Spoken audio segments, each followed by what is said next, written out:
जादुई साधु और लालची औरत। एक समय की बात है, एक गांव में बलिराम नामक व्यक्ति अपनी पत्नी गंगा के साथ रहता था। एक दिन सुबह सुबह गंगा अपने घर के बाहर आई। उसने घर के सामने सफेद लंबी दाढ़ी में 3 साधु महात्माओं को देखा। वह उन्हें पहचान नहीं पाई और उनसे कहने लगी, मैं आप लोगों को नहीं पहचानती, बताइए क्या काम है। हमें भोजन करना है।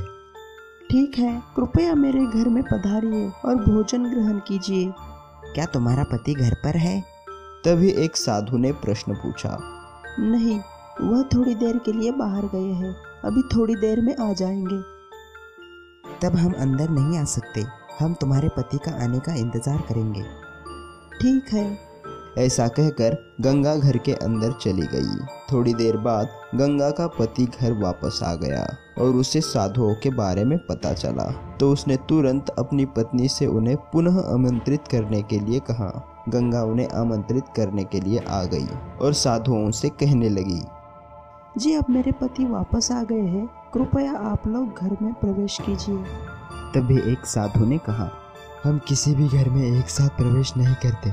लेकिन ऐसा क्यों?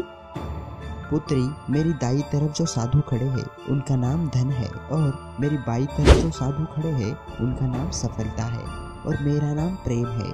अब जाओ, अपने पति से विचार समझ करके आओ और हमें बताओ कि हम तीनों में से किसे बुलाना चाहती हो। तभी वह अपने घर में वापस आ गई और अपने पति को यह सारी बात बताने लगी। पति बेहद खुश हो गया। वाह, आनंद आ गया। चलो जल्दी से धन को बुला लेते हैं और उसके आने के बाद से हमारे घर में धन दौलत आ जाएगी और फिर हमें कभी भी पैसों की कमी नहीं होगी।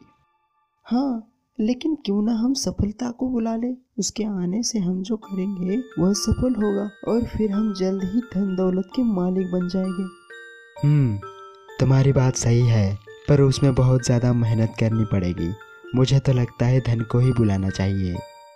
थोड़ी देर बहस चलती रही, लेकिन वह दोनों किसी भी निश्चय पर नहीं पहुंच पाए और अंततः निश्चय किया कि धन और सफलता में से जो कोई आना चाहे उसे हम घर बुलाएंगे। तभी गंगा झट से बाहर आई और साधुओं से बोलने लगी, धन और सफलता में से जो आना चाहे वो आए।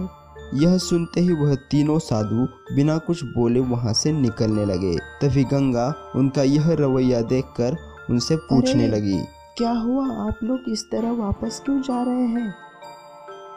पुत्री, दरअसल हम तीनों साधु इसी तरह द्वार द्वार जाते हैं और हर घर में प्रवेश करने का प्रयास करते हैं। जो व्यक्ति लालच में आकर धन और सफलता को बुलाता है, हम वहां से वापस लौट आते हैं, और जो अपने घर में प्रेम का वास चाहता है, हम उसी घर में बारी बारी जाते हैं। इसलिए याद रखना, जिस घर में प्रेम है उस घर में धन और सफलता की कभी कमी नहीं होती। ऐसा कहते हुए वह साधु वहां से निकल गए और गंगा को अपने गलती का एहसास हो गया और उसे एक नई सीख मिली। दुनिया में सबसे महत्वपूर्ण चीज प्रेम है। अगर वो हमारे पास है तो हमारे पास किसी भी चीज की कमी नहीं रहती। हे दोस्तों, अगर ये कहानी आपको पसंद आई हो तो प्लीज़ लाइक, शेयर और सब्सक्राइब कीजिए और उस बेल आइकन को क्लिक कीजिए ताकि हमारे नए वीडियो की अपडेट आपको सबसे पहले मिल जाए।